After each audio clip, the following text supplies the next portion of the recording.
ఓం గం గణపతయే నమః. ఓం శ్రీ మహాలక్ష్మీ దేవ్యై నమః. హరి ఓం. ఓం సుముఖశ్చైకదంతశ్చ కపిలో గజకన్నికః లంబోదరశ్చ వికటో విఘ్నరాజో గణాధిపః धूमकेतुर्गणाध्यक्षो भालचन्द्रो गजाननः वक्रतुण्डः शूर्पकर्णो हेरम्बस्कन्दपूर्वजः षोडशैतानि नामानि यः पठेत् शृणुयादपि विद्यारम्भे विवाहे च प्रवेशे निर्गमे तदा संग्रामे सर्वकार्येषु विघ्नस्त्वस्य न जायते. श्रीमहागणाधिपतये नमः. ओम सक्तुमिवतितमुना पुनन्तो यत्र धीरा मनसा वाचमक्रत अत्र सखाय सख्यानि जानते भद्रैषां लक्ष्मीर्निहताधिवाचि. శ్రీ మహాలక్ష్మీ గణపతయే నమో నమః. వీక్షిస్తున్నటువంటి ప్రేక్షకులందరికీ కూడా ఈ సెప్టెంబర్ మాసంలో కాలగోచారం గనక చూసినట్లయితే మనకున్నటువంటి మేషాది మీనరాశి పర్యంతం 5వ రాశి అయినటువంటి సింహరాశిలో కేతువు యొక్క సంచారంతో పాటుగా ఈ నెల సెప్టెంబరు 15వ తేదీ నుండి అక్టోబర్ 9వ తేదీ వరకు భోగభాగ్య విలాస సౌఖ్యకారకుడైనటువంటి శుక్రుడు సింహరాశిలో తన యొక్క సంచారాన్ని జరగబోతున్నాడు. అంటే మనకి ఈ మేషాది 5వ రాశి అయినటువంటి సింహరాశిలో కేతువుతో పాటుగా ఆల్రెడీ మనకి కేతువు పూర్వ ఫల్గుని నక్షత్రం అంటే శుక్రుడి యొక్క నక్షత్రంలో తన యొక్క ప్రయాణాన్ని ఆచరిస్తూ ఇప్పుడు శుక్రుడు 15వ తేదీ నుండి అంటే సెప్టెంబర్ 15వ తేదీ నుండి సెప్టెంబరు 25వ తేదీ వరకు కూడా మఖా నక్షత్రములో అంటే శుక్రుడు కేతు నక్షత్రంలో కేతువు శుక్ర నక్షత్రంలో అంటే ఒకే రాశిలో ఈ శుక్రకేతువులు సంచరిస్తూ ఒకరి నక్షత్రంలో ఒకరు పరివర్తన యోగాన్ని చెంది ఆ అనుభవాలన్నీ కూడా అనుభవించేటటువంటి సిచ్యువేషన్స్ మిగతా రాశుల వారికి ఎలా ఉంటుందో మనం తెలుసుకోవాలి. ముఖ్యంగా ఈ కేతువు మోక్షానికి కారకత్వమైనటువంటి అఖండమైనటువంటి దివ్య జ్ఞానాన్ని మనకి కలుగజేస్తూ ఉంటాడు. అంటే భక్తి పారవస్యాన్ని, ఆధ్యాత్మిక విజ్ఞానాన్ని, అలాగే ఆ మోక్షం వైపు ఏ దారి ఉంటే ఆ దారిని మన వైపు తన యొక్క కిరణాల ద్వారా ఛాయ ద్వారా ప్రసరింపజేస్తూ ఉంటాడు. మరి ఆ కేతువు భోగకారకుడైనటువంటి సుఖమయకారకుడైనటువంటి ప్రాపంచిక లోకంలో అందరూ దాసోహం అయినటువంటి ఈ యొక్క ధనకారకుడైనటువంటి శుక్ర నక్షత్రంలో ప్రయాణాన్ని చేస్తూ వీటన్నిటికీ కారణభూతుడైనటువంటి కారకుడైనటువంటి సిగ్నిఫికేట్ చేసేటటువంటి శుక్రుడితో కలిసి ఇరువురు కూడా సింహరాశిలో ఉండటం కొన్ని రాశుల వారికి వైవిధ్యకరము, కొన్ని రాశుల వారికి అనుకూలత్వము. అసలు ఈ శుక్రకేతువులు, శుక్రుడనేటటువంటి వాడు భార్యాభర్తలకి సంబంధించి వివాహ యోగాన్ని, దాంపత్య సుఖానికి కారకుడు. ముఖ్యంగా పురుషుడికి ఈ శుక్రబలం అనేటటువంటిది చాలా విశేషప్రదము. మరి ఈ శుక్రుడు కేతువుతో కలవటం ద్వారా ఈ యొక్క 10 రోజులు 25 నుంచి సెప్టెంబరు 15 నుంచి 25 వరకు కూడా కొంత పురుషుల యొక్క మనస్తత్వాలు, వారు ఆచరించేటటువంటి విధి విధానాలు, వారు చూసేటటువంటి కాస్త దృష్టిలో లోపత్వము, అట్లాగే అవసరం లేనటువంటి ప్రాపంచిక విషయాల వైపు మొగ్గు చూపటము, కొన్ని కారణాల వల్ల అంటే వాళ్ళ యొక్క కుటుంబ కారణాల వల్ల కావచ్చు, ఆర్థిక ఇబ్బందుల వల్ల కావచ్చు, ప్రేమించుకున్న వాళ్ళైతే కనుక వారి యొక్క ప్రేమలో విఫలత్వం వలన కావచ్చు, సంతానహీనత వలన కావచ్చు, అట్లాగే పురుషులకి సంబంధించి మరి భోగత్వము, అట్లాగే వారికి సంబంధించినటువంటి సంతాన యోగ్యతకి శుక్రుడు వీర్యకారకుడు. కాబట్టి ఇలాంటి శుక్రుడు కేతువుతో కలవటం ద్వారా అందులో కూడా ఈ సెప్టెంబర్ 22వ తేదీ నుంచి అక్టోబర్ 2వ తేదీ వరకు మనకి దసరా దేవీ శరన్నవరాత్రి ఉత్సవాలు జరుగుతూ ఉండటం వలన వీరిరువురు కలిసి ఇక్కడ ఉండటం ద్వారా ఆధ్యాత్మికత శక్తి వెల్లువిరుస్తూ కాస్త ప్రాపంచిక ఈ విషయాల యందు కొంత ఆసక్తి తగ్గుతుంది, ఉన్నటువంటి అజ్ఞానం అనేటటువంటిది తొలగిపోయే అవకాశం ఉంటుంది. అట్లాగే ఈ శుక్రకేతువుల వలన కొంత ఇబ్బందులు, అవసరం లేనటువంటి కొన్ని దుర్వ్యసనాలు, అట్లాగే సంతానాన్ని కలుగజేసేటటువంటి వ్యవహారం ఉన్నప్పటికీ, వారి యొక్క జన్మజాతకాలలో అవకాశం ఉన్నప్పటికీ, గోచారంలో ఈ యొక్క శుక్రుడు కేతువుతో కలిసి ఉన్నటువంటి వైవిధ్యకరమైనటువంటి చిత్ర విచిత్రమైనటువంటి ఎన్నో విషయాలను ఈ యొక్క దాదాపుగా సెప్టెంబర్ 15వ తేదీ నుండి అక్టోబర్ 6వ తేదీ వరకు కూడా చాలా మంది అనుభవించే అవకాశం ఉన్నది. కాబట్టి అందరూ కూడా సాధ్యమైనంత వరకు ఈ శుక్రకేతువుల దోష పరిహారార్థమై గణపతి ఆరాధన చెయ్యటము, గణపతి అష్టోత్తర పూజ, లక్ష్మీ గణపతి ఆరాధన, లక్ష్మీ గణపతి హోమము, అలాగే శుక్రుడికి సంబంధించినటువంటి ఆరాధ్య దేవత ఆ మహాతల్లి లక్ష్మీదేవి. కాబట్టి అష్టలక్ష్మి స్తోత్రాన్ని నిత్యము పారాయణ చేయండి, ధన రాబడి పెరుగుతుంది. అట్లాగే ముఖ్యంగా ఎవరైతే ఈ 11 రోజులు దేవీ శరన్నవరాత్రి ఉత్సవాలలో దుర్గాదేవి అనుగ్రహాన్ని కోరతారో వారికి మరి కేతువుతో కలిసి ఉన్నటువంటి శుక్రుడికి సప్తమంలో ఉన్నటువంటి రాహు యొక్క వేధ వలన ఈ శుక్రుడికి రాహుకేతువుల యొక్క దోషముతో స్త్రీ దోషము, శుక్రగ్రహణ దోషము కూడా ఏర్పడుతుంది. రవిచంద్రులే కాకుండా అన్ని గ్రహాలకి గ్రహణ దోషం ఉంటుంది, అందులో శుక్రుడికి కూడా గ్రహణ దోషము కలిగినట్లుగా మనం భావించి మనకున్నటువంటి సర్ప సూక్తాలలో ఎన్నో నవవిధ రుణాలకి సంబంధించి, శాపాలకి సంబంధించి స్త్రీ శాపాలు, స్త్రీ రుణాలు, అట్లాగే సర్పదోషాలు ఇవన్నీ కూడా ప్రకటితమవుతూ ఉంటాయి ఈ 6వ తారీఖు వరకు కూడా. కాబట్టి సాధ్యమైనంత వరకు కూడా ప్రతి ఒక్కరూ దుర్గాదేవి ఆరాధనలు చెయ్యండి, అష్టలక్ష్మి స్తోత్రాన్ని చక్కగా చదవండి, అమ్మవారి యొక్క ధ్యానాన్ని చేయిస్తూ ఉండండి. గణపతి ఆరాధన వలన మీకు కలిగేటటువంటి పర ఆలోచనలు, పరమంత్ర, పరయంత్ర, పరతంత్ర దోషాలన్నీ కూడా తొలగిపోయి ఆ యొక్క ఇచ్ఛాశక్తి, జ్ఞానశక్తి, క్రియాశక్తి స్వరూపిణి అయినటువంటి మహాకాళి, మహాలక్ష్మి, మహాసరస్వతి త్రిశక్తి అయినటువంటి చండీ పరదేవత దుర్గాదేవి అనుగ్రహము, అందులో మహాలక్ష్మి అనుగ్రహం కలిగి చాలా చక్కటి వైవిధ్యకరమైనటువంటి ఎన్నో యోగాలు కనిపిస్తాయి. మరి స్వయంకృతాపరాధంతో చేసుకునే పాతకాలంలో చేసుకున్నటువంటి కొన్ని తప్పుల వలన ఇప్పుడు అవి శాపాలుగా మారి, రుణాలుగా మారి కొంత ఇబ్బందులు పడేటటువంటి పరిస్థితులు కూడా ఈ శుక్రగ్రహము, కేతుగ్రహము, రాహుగ్రహ వీక్షణ ఈ మూడిటి యొక్క స్థితి అంత యోగకరము కాదు.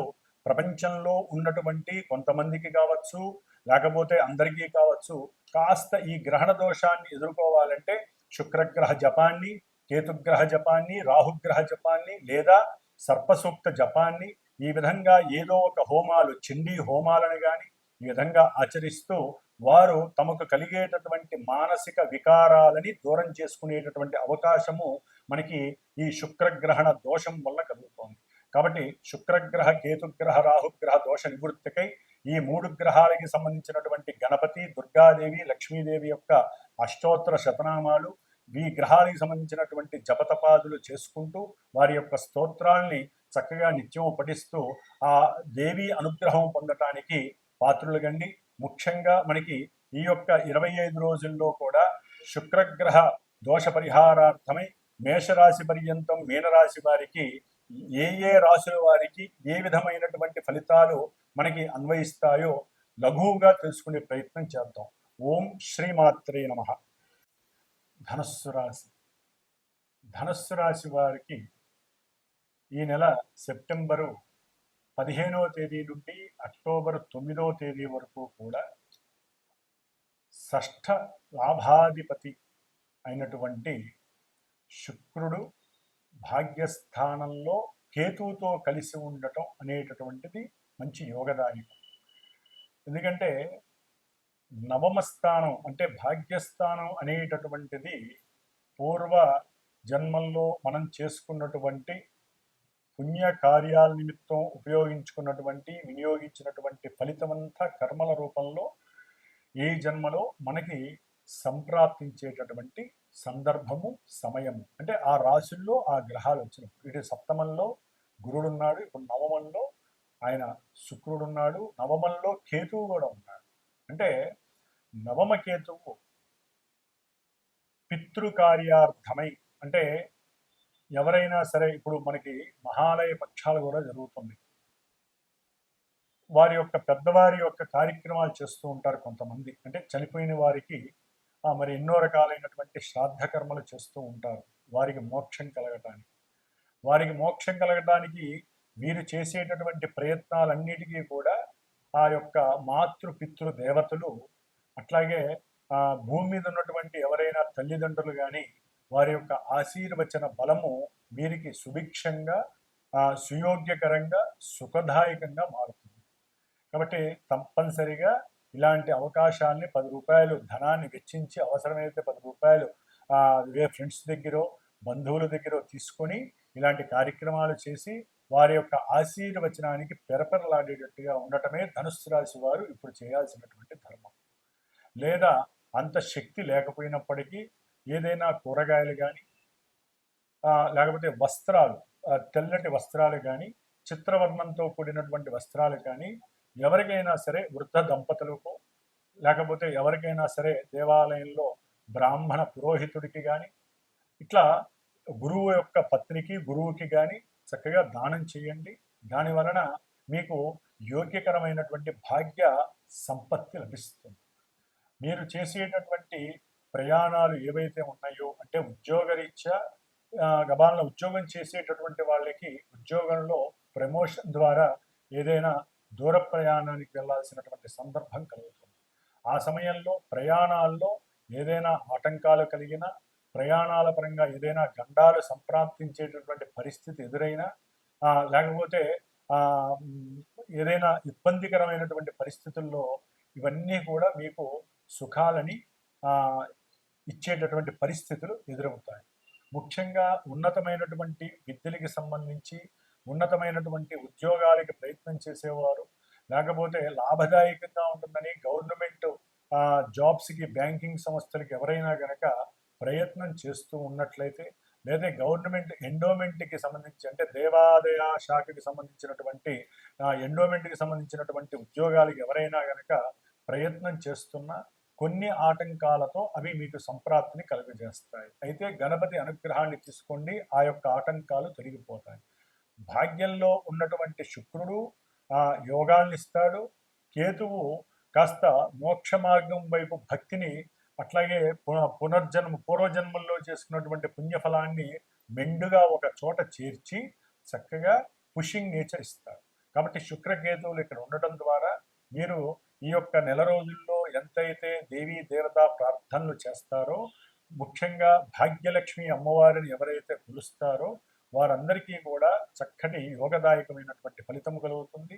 విందులు, వినోద, విద్యా గోష్ఠులు, అట్లాగే బంధుమిత్రుల యొక్క సహాయ సహకారాలు, తండ్రికి మీరేదైనా సహకారం చేయటం, లేకపోతే ఏదైనా ఆర్థికంగా మీరు గనక అప్పులు చేసి ఉన్నట్లయితే, అంటే తండ్రి యొక్క ఆరోగ్యరీత్యా కావచ్చు, ఏదైనా కావచ్చు, ఆ యొక్క అప్పులన్నీ కూడా తీరిపోయేటటువంటి అవకాశం లభిస్తుంది. భార్యాభర్తల యొక్క అనుకూలమైనటువంటి అనురాగం మీకు అప్పులు బెడద నుంచి పక్కకి తప్పించే ప్రయత్నము సునాయాసంగా ఉంటుంది. కంపల్సరీ ఈ ధనుస్సు రాశి వారు ఈ నెల రోజుల్లో ఏదైనా దేవత యొక్క దర్శనార్థమై కాస్త దూర ప్రయాణాన్ని చేసి సంతోషాన్ని, తృప్తిని అనుభవించేటటువంటి పరిస్థితి కలుగుతుంది. మీకు ఏదైనా అనారోగ్య సమస్యలు ఉన్నట్లయితే అది కూడా నివృత్తి కలగటానికి, శత్రువులు మిత్రులయ్యేటటువంటి అవకాశము, ఎవరైనా మీకు ధనము ఇవ్వాలి ఇచ్చేవాళ్ళు ఉన్నట్లయితే గనక, మీరు ఎవరికైనా ధనాన్ని సహాయం చేయడానికి ఇచ్చుంటే గనక ఆ యొక్క అవసరానికి ఆ యొక్క ధనము మీకు అఖండమైనటువంటి దివ్యకరమైనటువంటి లాభంగా మీకు లభించే అవకాశము ఈ నెల రోజుల్లో కలుగుతుంది. అట్లాగే ఎవరైనా సరే ఆ, ఎవరైనా సరే కుటుంబ పరంగా భార్యాభర్తల మధ్య వియోగం కలిగి ద్వితీయ కళ్యాణ యోగానికి ఇదొక అద్భుతమైనటువంటి సమయంగా కూడా భావించవచ్చు. చక్కగా మీరు చేసుకునే పూజా పుణ్య ఫలితాల మీద ఇవన్నీ కూడా శుభలాభాలు ఆధారపడి ఉంటాయి. కాబట్టి ధనుస్సు రాశి వారు తప్పనిసరిగా దుర్గాదేవి ఆరాధనతో పాటుగా అమ్మవారి యొక్క అష్టలక్ష్మి స్తోత్రాలని లేదా ముఖ్యంగా కనకదార స్తోత్రాన్ని పారాయణ చేసినట్లయితే ఆ లక్ష్మీదేవి మీ ఇంట్లో స్థిరంగా నివాసమై ఉంటుంది. స్థిర రాశిలో ఉన్నటువంటి శుక్రుడు కేతువు అంత యోగాన్ని ఇస్తున్నారు. కాబట్టి ఈ యొక్క యోగాన్ని చక్కగా అనుభవించండి. ఉన్నతమైనటువంటి ఉద్యోగ ప్రాప్తిని, ఉద్యోగం పోతుంది అనుకున్న వాళ్ళకి కూడా వేరే ఉద్యోగంలో స్థితి మార్పు కలిగే అవకాశం కూడా లభిస్తుంది. ఓం శ్రీమాత్రే నమో నమః. మరి ఈ రాహుకేతువుల యొక్క కలయికతో కూడినటువంటి శుక్రగ్రహానికి దోషము తొలగించుకోవడానికి మరి ముఖ్యముగా ఈ శుక్ర నక్షత్రాలైనటువంటి భరణి, పూర్వ ఫల్గుని, పూర్వాషాఢ ఈ 3 నక్షత్రాలు శుక్రగ్రహానికి సంబంధించినవి. అట్లాగే వృషభ రాశి, తులారాశి ఈ 2 రాశులకి ఆధిపత్యము కూడా శుక్రుడే. కాబట్టి ఈ నక్షత్రాల వారు, ఈ రాశుల వారు, అట్లాగే రాహువుకి సంబంధించి, కేతువుకి సంబంధించి అంటే ముఖ్యంగా మఖా నక్షత్రము, అశ్విని నక్షత్రము, మూలా నక్షత్రము ఈ నక్షత్ర జాతకులు, అలాగే ఆరుద్ర నక్షత్రము, స్వాతి నక్షత్రము, శతభిష నక్షత్రము ఇవి రాహు నక్షత్రాలు. ఈ నక్షత్రాల వారు ఎవరైతే వీళ్ళందరూ కూడా సాధ్యమైనంత వరకు మీరు అవకాశం ఉంటే దుర్గాదేవిని స్మృతించుకుంటూ ఉండండి. అట్లాగే మా యొక్క శ్రీమాత జ్యోతిషాలయ పీఠంలో ఈ 11 రోజులు కూడా విశేషముగా శుక్రగ్రహ దోష పరిహారార్థమై అన్యోన్య దాంపత్య సిద్ధికి, సత్సంతాన వృద్ధికి, అట్లాగే అఖండమైనటువంటి ధనప్రాప్తికి, కుటుంబ సౌఖ్యానికి, వివాహానికి సంబంధించి ఎవరైతే అనుకూలతగా ఉండి కూడా ఆటంకాలు ఏర్పడుతున్నాయో వారి గురించి, ముఖ్యంగా సత్సంతాన భాగ్యానికి, ముఖ్యంగా పురుషుల యొక్క సంరక్షణకి ఈ యొక్క అమ్మవారి అంటే దుర్గాదేవి అనుగ్రహం పొందుతూ విశేషముగా రుద్రాభిషేకము, అట్లాగే విశేషముగా ఈ 11 రోజులు కూడా శ్రీమాత ఆ లలితా పరమేశ్వరి అమ్మవారికి లలిత అష్టోత్తరము, త్రిశతి, అట్లాగే లలితా సహస్రనామాలతో కుంకుమార్చన చేస్తూ నిత్యము కూడా విశేషంగా పంచామృత అభిషేకాదులు పరమేశ్వరుడికి చేస్తూ ఒక్క దుర్గాష్టమి రోజున మాత్రము మా పీఠంలో చక్కగా ఆ చండీ హోమము చేయాలని నిశ్చయించుకున్నాం. కాబట్టి ఎవరైనా సరే ఆసక్తి ఉన్నటువంటి వారు ఎవరైనా సరే, ఎందుకంటే ఒక చండీ హోమం చేయాలంటే విశేషమైనటువంటి ద్రవ్యాలు, విశేషమైనటువంటి ధనము ఖర్చు పెట్టవలసి వస్తుంది. అది ఇండివిజువల్గా ఎవరికైనా జాతకాలలో ఉంటే వారి ఇళ్లలో చేసుకుంటే అంత ఖర్చు పెట్టుకోవచ్చు. కానీ సామాన్యులు సైతము ఇంత ఖర్చు పెట్టుకోలేనటువంటి వారు ఆ యోగాలని అవయోగాలని యోగాలుగా మార్చుకోవడానికి నేను చేసేటటువంటి ఈ చిన్న చిరు ప్రయత్నంలో ఎవరైనా సరే దూర ప్రాంతం వాళ్ళు కానీ దగ్గర వాళ్ళు కానీ ఈ యొక్క కార్యక్రమంలో పాల్గొనడానికి నన్ను సంప్రదించండి. ఈ యొక్క అమావాస్య లోపల ఎవరైతే గోత్రనామాలు ఇస్తారో వారందరివి కూడా చెప్పి 11 రోజుల తర్వాత నెక్స్ట్ వీక్ ఆ తర్వాత తదుపరి వారంలో వారందరికీ కూడా అమ్మవారికి చేసినటువంటి భస్మ, కుంకుమ, తిలక ప్రసాదము, కంకణ ప్రసాదము పంపించబడుతుంది. కాబట్టి అందరూ కూడా ఈ దుర్గాదేవికి చేసేటటువంటి లోక కళ్యాణము, జన కళ్యాణము కోసం చేసేటటువంటి ఈ కార్యక్రమంలో విధి విధానంగా పాల్గొని అందరూ కూడా సుభిక్షంగా ఉండాలని కోరుకుంటూ నేను చేసేటటువంటి ఈ ప్రయత్నంలో అందరూ భాగస్వాములు కావాలని ఆశిస్తూ ఓం శ్రీమాత్రే నమో నమః.